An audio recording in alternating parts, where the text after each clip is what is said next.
رب العالمين والصلاة والسلام على سید المرسلین وعلى آلہ وصحبہ اجمعین۔ میرے پیارے بھائیوں، بڑا انعام جو ہم کو اللہ کی طرف سے ملا ہے وہ دین ہے۔ یہ احسان ہے جو اللہ نے ہم پر جتایا بتایا ہے۔ لقد من اللہ علی المؤمنین اذ بعث فیہم رسولا۔ ہم نے مسلمانوں پر احسان کیا، احسان تو سب پر کیا ہے۔ جی ہاں، یہودی، نصرانی، مشرک سب پر احسان ہے، لیکن وہ احسان کہ ان کو قدر نہیں، اسے ہم کا ذکر نہیں کیا۔ کہ ہم نے احسان کیا ہے کس پر؟ کہ مسلمانوں پر۔ کہ کیا احسان کیا ہے؟ کہ ان کے لیے ہم نے رسول بھیجا۔ یہ رسول ان کو کتاب کی تعلیم دے گا، سنت کی تعلیم دے گا، حکمت کی تعلیم دے گا، اور ان کی صفائی کرے گا بری صفتوں میں سے۔ ہاں، نبی کی صحبت سے، نبی کی تعلیم تربیت سے ان میں صحیح صفات پیدا ہو جائے گی۔ جیسے حضور صلی اللہ علیہ وسلم سے پہلے لوگ دشمن تھے، پھر بھائی ہو گئے۔ مدینہ جانے کے بعد مدینہ والے دشمن تھے، بڑے دو گروپ تھے اور برسوں سے لڑتے تھے۔ ہاں، بڑی خونریز جنگیں ہوتی تھی۔ پھر آپ کے جانے کے بعد وہ بات ختم ہو گئی، اور بھائی بن گئے۔ اور صرف بھائی نہیں بنے بلکہ خدا کے بندے بنے، ورنہ خدا کے باغی تھے، خدا سے باغی تھے، تو خدا کے بندے بھی بنے اور آپس کے بھائی بھی بنے، اور یہی آپ کی دعوت تھی، اور وہی دعوت آج بھی ہے۔ کونوا عباد اللہ اخوانا، کہ اللہ کے تو بندے رہو اور آپس کے بھائی رہو، یہ دعوت ہے آپ کی یہاں، کہ آپس کے بھائی رہو اور خدا کے بندے رہو۔ اور بندے کا کام کیا ہے؟ بندے کا کام اطاعت ہے، اور ایمان کا تقاضا بھی اطاعت ہے۔ اللہ نے ہم کو ایمان دیا ہے تو ایمان کا کیا تقاضا ہے؟ ایمان کا تقاضا اطاعت۔ جی ہاں، وما ارسلنا من رسول الا لیطاع باذن اللہ۔ جب کبھی کوئی رسول ہم نے بھیجا ہے تو وہ اس مطالبے کے لیے بھیجا ہے کہ لوگوں کو اللہ تعالیٰ کے اطاعت پر لاؤ۔ اس لیے اصلی زندگی جو ہے وہ اطاعت کی زندگی ہے۔ کہ جان سے، مال سے، نیت سے، عمل سے، ہر طرح سے اللہ کی بات ماننی، اس کو اطاعت کہتے ہیں۔ جی ہاں، ایک ہے عبادت، تو عبادت کی تو مخصوص شکل ہے، نماز، روزہ، زکوٰۃ، حج، ذکر، یہ عبادت کہلاتی ہے۔ اور اطاعت عام ہے کہ زندگی کے ہر کام میں اللہ کا حکم دیکھ کر چلو،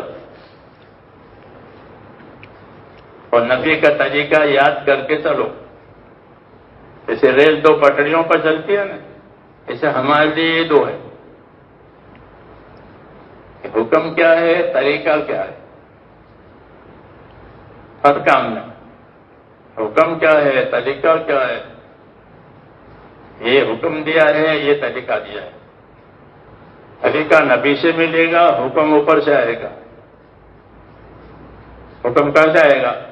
ان الحکم الا للہ، کہ حکم دینے کا حق صرف اللہ کا ہے، وہ حاکم ہے اور کوئی حاکم نہیں ہے۔ اللہ حاکم ہے، جی ہاں، اور کوئی حاکم نہیں۔ اس لیے حکم اوپر سے آئیں گے، طریقے یہاں سے ملیں گے۔ ان چیزوں کا علم ہونا ضروری ہے کہ حکم کیا ہے، طریقہ کیا ہے۔ جی ہاں، علم کے بغیر دینداری نہیں ہوگی۔ جیسے اندھا ہے تو سمجھ ہاتھی لاؤ، گدھا لاؤ، کوئی اچھی عمارت، کوئی ٹوٹی اس کے لیے سب برابر. کیوں؟ بیچارے کی بینائی نہیں ہے. ہاں، تو آدمی کا دین سے ناواقف ہونا ایسا ہے جیسا نابینا ہونا. تو اس کو کوئی حقیقت سمجھ میں نہیں آئے گی. اس لیے امام غزالی فرماتے ہیں کہ دو چیزیں دی گئی ہے بڑی بڑی. ایک ایمان دیا، ایک علم دیا. ایک ایمان دیا، فَعَلَمْ أَنَّهُ لَا إِلَهَ إِلَّا اللَّهُ. توحید کا علم دیا نبی کو سب سے پہلے. اے نبی جان لو کہ اللہ کے سوا کوئی عبادت کے لائق نہیں. اللہ کے ایک ہونے کا، معبود ہونے کا یہ علم سب سے پہلا ہے کہ اللہ ایک ہے اور وہی عبادت کے لائق ہے، کوئی عبادت کے لائق نہیں ہے. یہاں اسی کے ہاتھ میں سب کچھ ہے. یہاں کسی کے ہاتھ میں کچھ نہیں. ایک پتا بھی ہل نہیں سکتا جب تک اللہ نہ چاہے. ہاں، سب چیزوں پر اللہ تعالیٰ کا قابو ہے. یہ یقین اور یہ عقیدہ بننا ضروری ہے. اس کو ایمان کہتے ہیں کہ سب چیزوں کا تعلق اللہ سے ہے، غیر سے نہیں. الا الی اللہ تصیر الامور. تمام چیزوں کا آخری رجوع اور ٹھکانا کہ وہ اللہ ہے.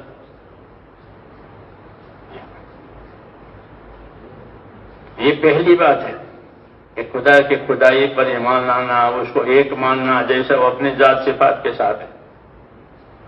اس کو توحید کہتے ہیں. کیا کہتے ہیں؟ توحید اللہ کا حق ہے. جی ہاں. شرک کرنا اللہ کے ساتھ تو یہ اللہ پر تہمت ہے. یفترون علی اللہ الکذب. اللہ کا کوئی شریک نہیں ہے. اللہ کے کوئی شریک ہے وہ اللہ پر تہمت ہے. اس نے اپنا شریک بنایا ہے تو اللہ کوئی شریک نہیں. وہ سب چیزیں اپنی قدرت سے، اپنے ارادے سے، اپنے اختیار سے کرتا ہے. ہاں، اور اس دنیا اور کائنات کے پیدا کرنے سے 50,000 سال پہلے وہ سارا لکھ لیا ہے اللہ تعالیٰ نے. یہ کرنا ہے، یہ کرنا ہے، یہ کرنا ہے. سمجھ آئی؟ اس کو ایمان کہتے ہیں. یہ کائنات کے بننے سے 50,000 سال پہلے سارا لکھ لیا. اب جو لکھا ہے اس کو روز روز نافذ کرتے ہیں. آج فلانے کی موت لکھی ہے تو اس کے بعد موت آ جائے گی. کل یوم هو فی شأن. کہ ہر روز اللہ کام میں ہوتا ہے. تو وہ کام کیا ہے؟ وہ یہی کام کہ جو انہوں نے لکھا ہے کہ یہ کرنا ہے، یہ کرنا ہے، یہ کرنا ہے، تو اس کو نافذ کریں.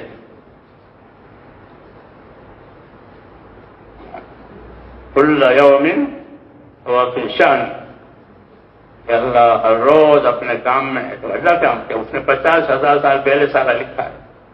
اس کو تقدیر کہتے ہیں. کیا کہتے ہیں؟ تقدیر. ایک اندازہ اللہ کا وہ اللہ نے لکھا ہے اور اس کو پھر روز نافذ کریں گے. آج جس کی موت ہے تو آج اس کی موت آ جائے گی. آج جس کے پیدا ہونا ہے تو آج یہ پیدا ہو جائے گا. یعنی اس کو اللہ پیدا کریں گے، اس کو موت دیں گے، اس کو غریب بنائیں گے، اس کو مالدار بنائیں گے، ان میں دشمنی ڈالیں گے، ان میں دوستی ڈالیں گے. کل یوم هو فی شأن. ہر روز وہ اپنے کام میں ہے.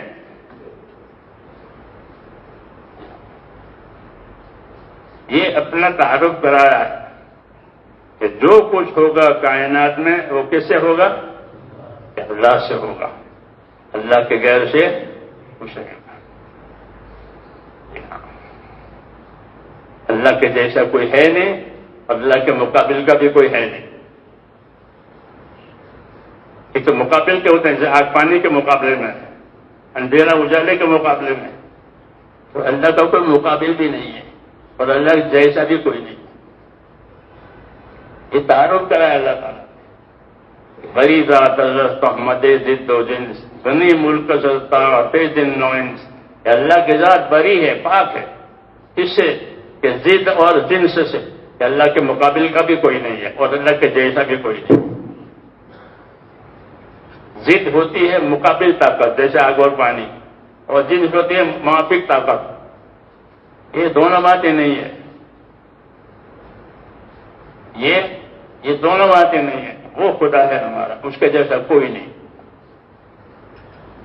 سمجھے نہیں؟ ہاں، تعارف کرایا ہے اللہ تعالیٰ کا، اس کی اپنی ذات میں، اپنی صفات میں کوئی اس کا شریک نہیں، کوئی اس کا مثل نہیں،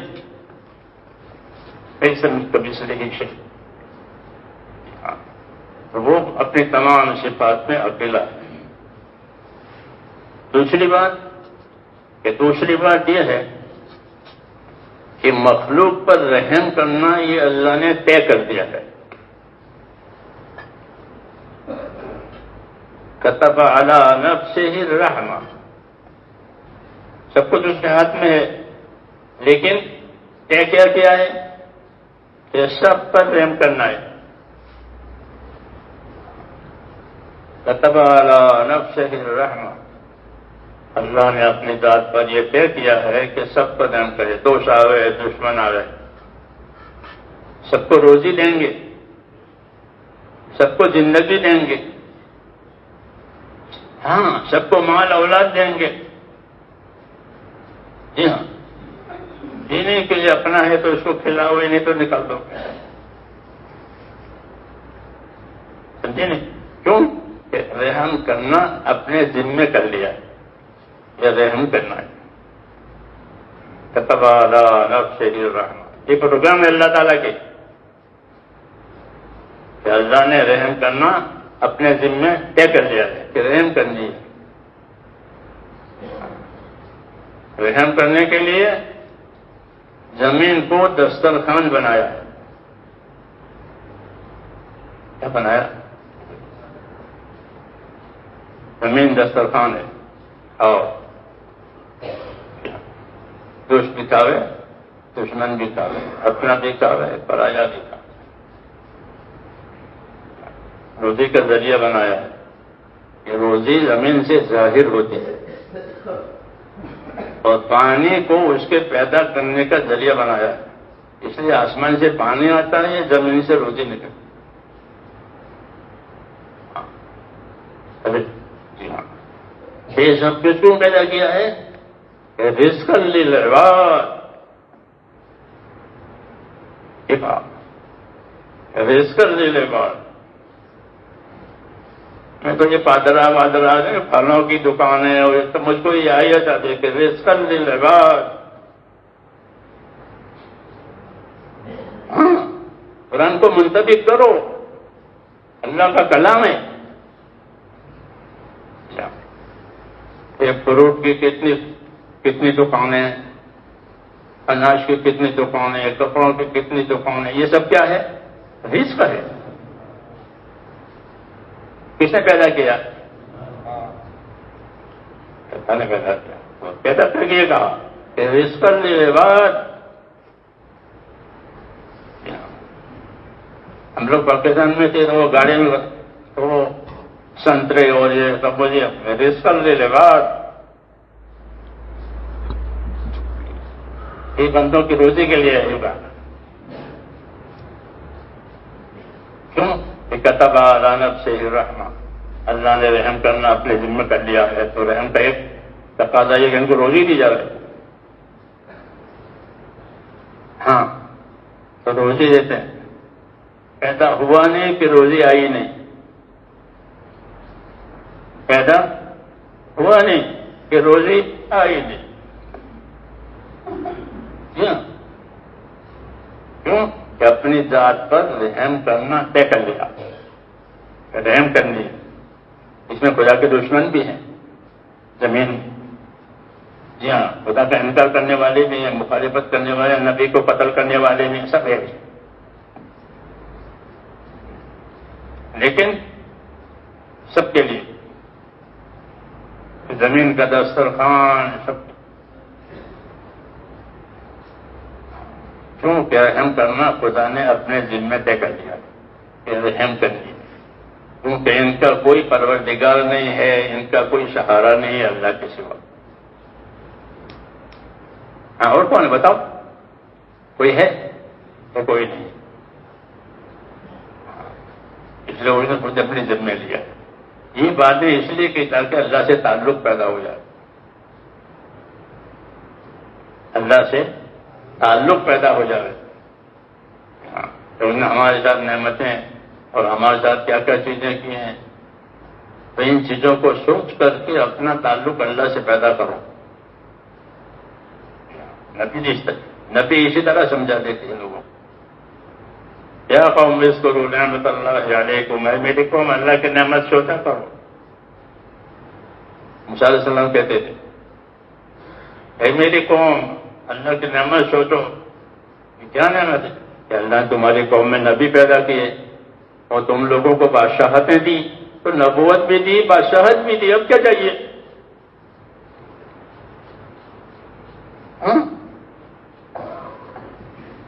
نبوت ہدایت کے لیے اور بادشاہت عزت اقتدار کے لیے، اور کیا چاہیے؟ شرط اپنے قوم سے کہتے ہیں جعل فیکم انبیاء وجعلکم ملوکا، کہ تم کو بادشاہتیں دی اور تمہارے اندر نبی پیدا کیے۔ تو یہ چیزیں انبیاء کرام دہراتے تھے تاکہ لوگوں کے کا رجوع اللہ کی طرف ہو، کہ ہمارے ساتھ یہ احسان کیا، یہ احسان کیا، یہ احسان۔ اور ہم کو نبی صلی اللہ علیہ وسلم نے ایک بات اور بتائی ہے، وہ یہ بتائی ہے کہ اللہ تعالیٰ جس طرح نعمت دینے پر قدرت رکھتا ہے، نعمت چھیننے پر قدرت۔ ہاں جب ناراض ہوگا تو وہ چھین لیں گے، جب وہ چھٹی ہو گئی تو وہ نعمت چھین لیتے ہیں، ناراض ہوتے ہیں۔ آدمی کو نعمت ملے اور پھر چھینی جائے، یہ بڑی مصیبت۔ ایک تو ملی نہیں پہلے سے، اور ایک ملی اور چھینی۔ اس لیے حضور سے پناہ مانگتے تھے، اللہم انی اعوذ بک من زوال نعمتک، یا اللہ نعمت کا زوال نہ آئے، نعمت باقی رہے، کیونکہ نعمت کے عادی ہو گئے ہیں۔ یہ سکھائی، یہ باتیں سکھائی ہیں، دعاؤں میں بھی اور دعوت میں بھی۔ حضور صلی اللہ علیہ وسلم دعوت میں بھی نبی ہیں، دعا میں بھی نبی ہیں۔ دعوت میں تو ہے ہی نبی، لوگوں کو دعوت دے رہے اللہ کی طرف، اور اپنی دعاؤں میں بھی وہ نبی ہے، وہ باتیں بتاتے ہیں جو ان کے فائدے کی ہے کہ اللہ سے یہ مانگو، یہ مانگو، یہ مانگو۔ نعمتیں مانگنا بھی سکھایا، جی ہاں، اور ذمہ داریاں پوری کرنا بھی سکھایا حضور صلی اللہ علیہ وسلم۔ زندگی کی ذمہ داریاں پوری کرو، یہ دین ہوگا۔ پھر جو نعمتیں ملی ہے اس میں حق ادا کرو۔ یہ تعلیم ہے حضور صلی اللہ علیہ وسلم کہ نعمتوں میں بھی اللہ کو جانے اور ذمہ داریوں میں بھی اللہ کو جانے۔ اس کو دین کہتے ہیں، اسے کیا کہتے ہیں؟ ہاں، یہ دین ذمہ داریوں کا نام ہے۔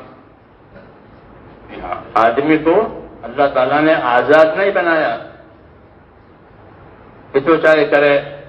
جیسے جانور ہوتے ہیں جنگلوں میں، وہ کسی کی مال ملکیت نہیں، مر جائے تو مر جائے، بچے تو بچے۔ کتنے جانور مر جاتے جانور سڑک پر، کیوں؟ کہ وہ کسی کی مال ملکیت نہیں ہے، تو ان کی کوئی حفاظت بھی نہیں ہے۔ جی ہاں، ایسا نہیں بنایا ہم کو، بلکہ ہمارے تعلقات پیدا کیے ہیں۔ کیا پیدا کیے؟ کہ ہمارے تعلقات پیدا کیے۔ ہمارا تعلق اللہ سے بھی ہے اور اللہ کے مخلوق سے بھی ہے۔ ہم کو ایسا بنایا، تعلق والا بنایا۔ اور ہر تعلق کے حقوق ہوتے ہیں، قاعدہ ہے۔ ہر تعلق کے حقوق، ورنہ تعلق کا کیا مطلب ہے؟ ہر تعلق کے حقوق ہوتے ہیں. اللہ سے تعلق ہے تو اللہ کا حق ہے. رسول صلی اللہ علیہ وسلم نے معاذ بن جبل سے پوچھا، معاذ آپ کو معلوم ہے اللہ کا کیا حق ہے؟ کہ مجھے نہیں معلوم ہے، آپ بتائیں گے اللہ کا کیا حق ہے؟ یہ پوچھا. انہوں نے کہا نہیں معلوم، آپ بتائیں یہ کیا حق ہے. اور اللہ کا حق جاننا ضروری ہے. حضور بتا رہے ہیں اللہ کا کیا حق ہے. اللہ اول ہے تو سب سے پہلا حق کس کا؟ اللہ کا. جو پہلا ہے اس کا پہلا ہے. تو سب سے پہلا حق کس کا ہے؟ اللہ کا. اللہ کا کیا حق ہے؟ کہ اللہ کا حق یہ ہے کہ اسی کی عبادت کی جائے. یہ اللہ کا حق ہے. اس کے ساتھ کسی کو شریک نہ کیا. یہ تعلیم دی، حقوق کی تعلیم. مذہب میں حقوق کی تعلیم ہوتی ہے. لوگ مذہب جانتے نہیں تو ان کو حقوق کا پتہ ہی نہیں. اس لیے دین سیکھنا ضروری ہے، کیونکہ یہ حقوق کی جگہ ہے، جنگل نہیں ہے. یہ حقوق کی جگہ ہے. اللہ کا جتنے تعلقات اتنے حقوق. دین آتا ہے تو وہ سارے حقوق بتاتا ہے. اس کا یہ حق ہے، اس کا یہ حق ہے، اس کا یہ حق ہے.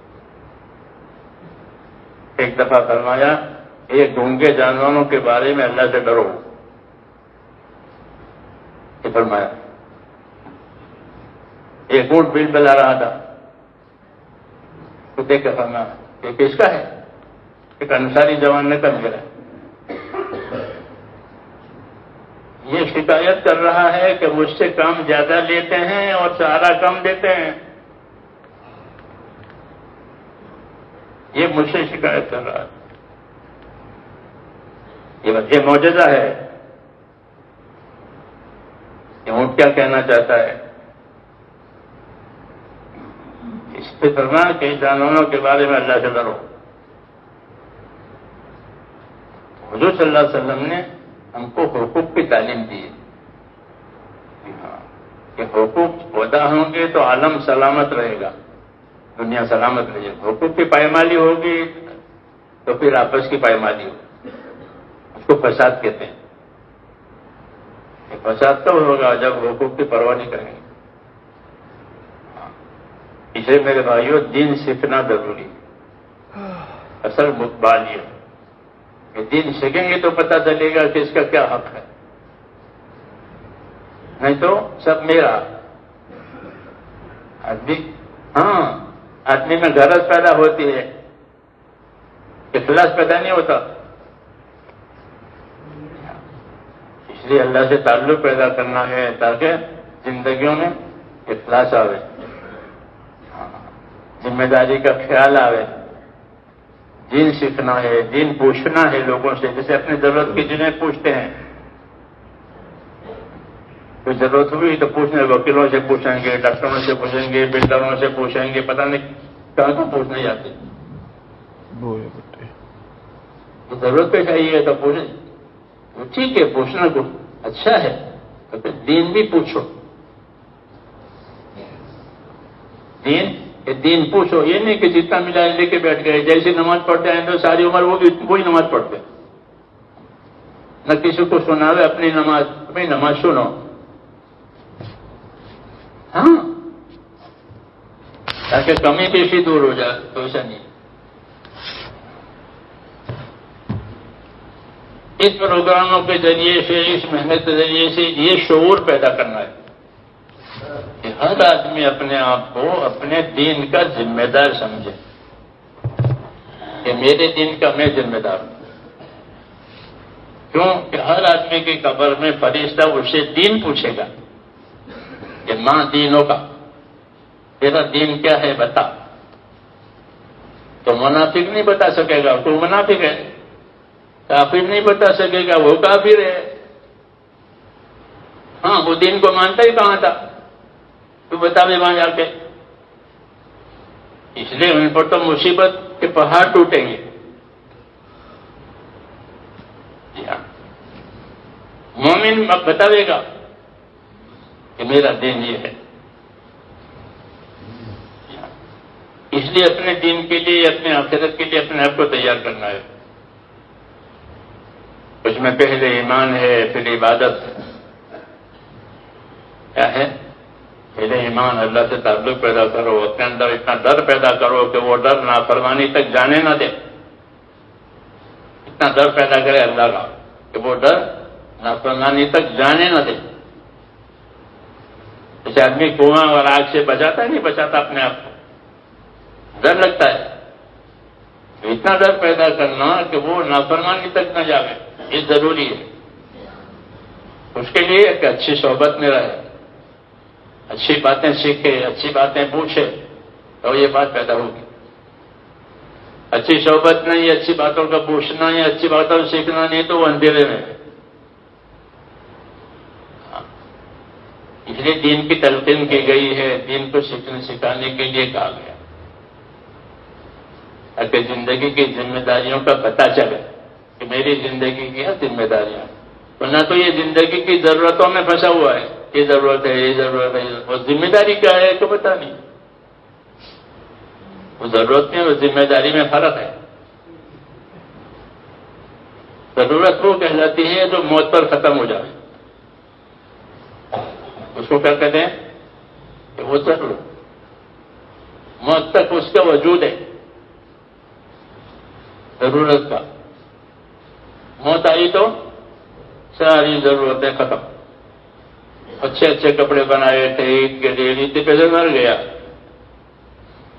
ان کپڑوں کی اب ضرورت نہیں ہے. ہاں،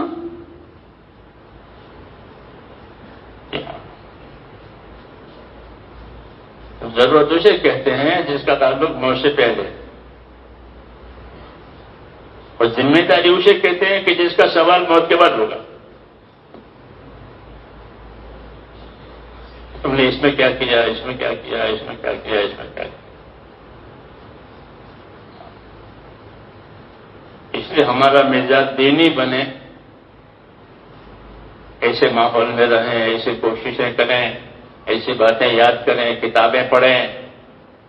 یہاں کتابیں پڑھنے کا تو رواج ہی ختم ہو گیا. مولوی بھی پڑھ کے بھول گئے. ہاں،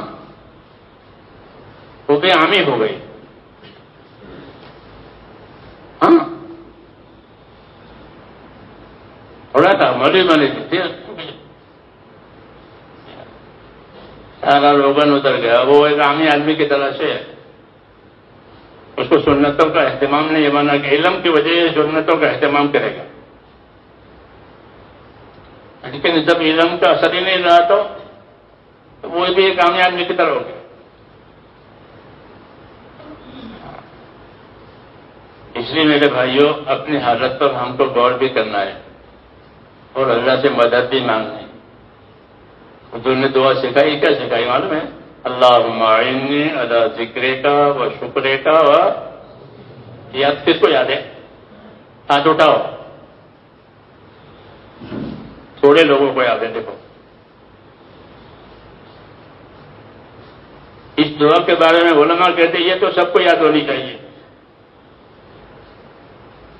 اور نمازوں کے بعد اس کو مانگنا چاہیے. مجمع میں سے تھوڑے لوگوں کو یاد ہے.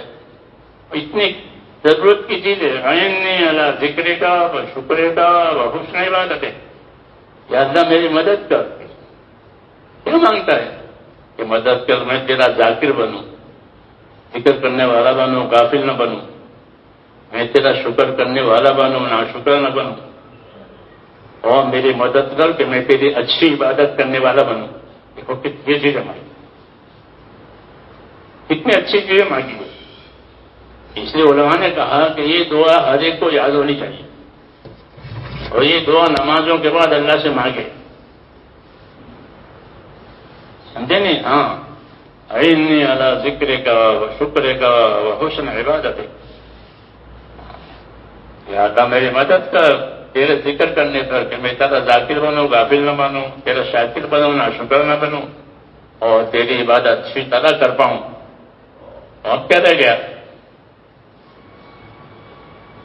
تو یہ چیزیں ہیں پھر جو یہاں سیکھنی ہے. یہ دعا یاد کرو ایک دوسرے، جس کو یاد ہو، جس کو یاد نہ ہو، جس کو یاد ہو اسے سیکھے، اور روز مانگے اللہ سے. نماز کے بعد عینی اللہ ذکر کا و شکر کا و حسن عبادت. اللہ تعالیٰ توفیق عطا فرمائے. اللهم صل وسلم وبارك على سيدنا محمد النبي الأمي وعلى آله وصحبه أجمعين. ربنا إننا آمنا فاغفر لنا ذنوبنا وقنا عذاب النار. ربنا إننا آمنا فاغفر لنا ذنوبنا وقنا عذاب النار. اللهم إنك عفو تحب العفو فاعف عنا. اللهم إنك عفو تحب العفو فاعف عنا. اللهم إنك عفو تحب العفو فاعف عنا. اللهم سلمنا لرمضان وسلم رمضان لنا وسلمه لنا متقبلا. اللهم إنا نسألك من فجاءة الخير ونعوذ بك من فجاءة الشر. ربنا آتنا في الدنيا حسنة وفي الآخرة حسنة وقنا عذاب النار. صلى الله تعالى على خير. سبحان ربك رب العزة عما يصفون وسلام على المرسلين والحمد لله.